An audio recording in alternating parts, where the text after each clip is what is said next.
Well, I'm a fervent supporter of Queen Elizabeth II, not just because she's been so fabulously stoic through world wars, political crises and family dysfunction. She's been a superb confidant for leaders who needed guidance.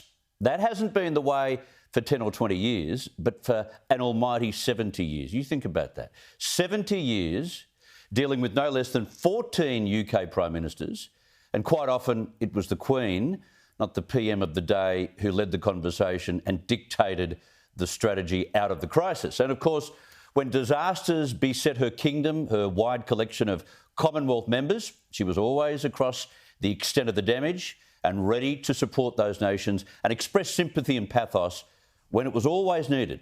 And that's all she had to do, but it was important. Even when her most favoured nations voiced overtures of being a republic, pushing for independence, Her Majesty was hugely supportive and willing to maintain the Commonwealth allegiance. Not an easy thing to do when you're being effectively told, sorry, we've got to sideline you. And the same will happen with Australia eventually. In decades to come, when the misguided Republican group get their act together and find a practical compromise, a practical model, the Queen or her successors will disembark with honour. That's the legacy she set. What that looks like, who knows? But the structure that exists today for a compromise is probably the best template to work off. When you think about it, it works now. Why mess it up? But that's a discussion for another day. Just a little aside, my late mother as a younger woman looked strikingly like the younger Queen Elizabeth II. It was uncanny and people commented all the time. It actually made me inquisitive about the monarchy, about the Queen, about Australia's constitutional connection to it all. And what I have always seen is an extraordinary woman, a true servant of the people, who has superbly served the world in a non-political fashion and without any hubris or any friction. That's a feat. We will never witness the like of Elizabeth Alexandra Mary Windsor again. Charles will be a letdown, you can bet on it, even if he performs admirably and surprises us all. They are extraordinary shoes to fill.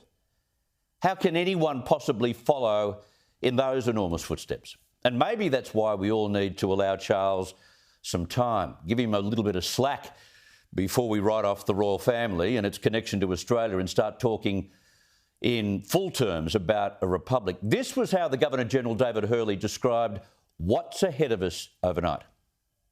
At the moment, people centre on the Queen, and then when she goes, which she must, then the succession comes in. There's a new discussion in Australia.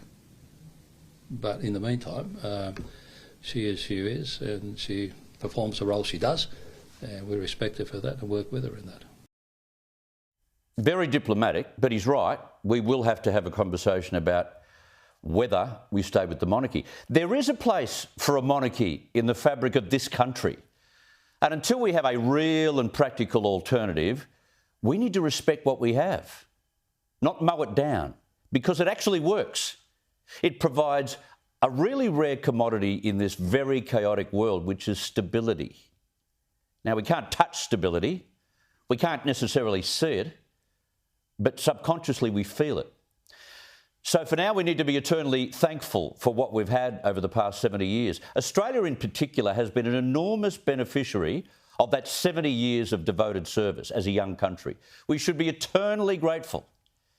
But there's also a tinge of sadness in this Jubilee commemoration, though, and I felt it when I saw some of the celebrations at the party this morning. It is her last lap, her final farewell, her penultimate salute, our salute to her.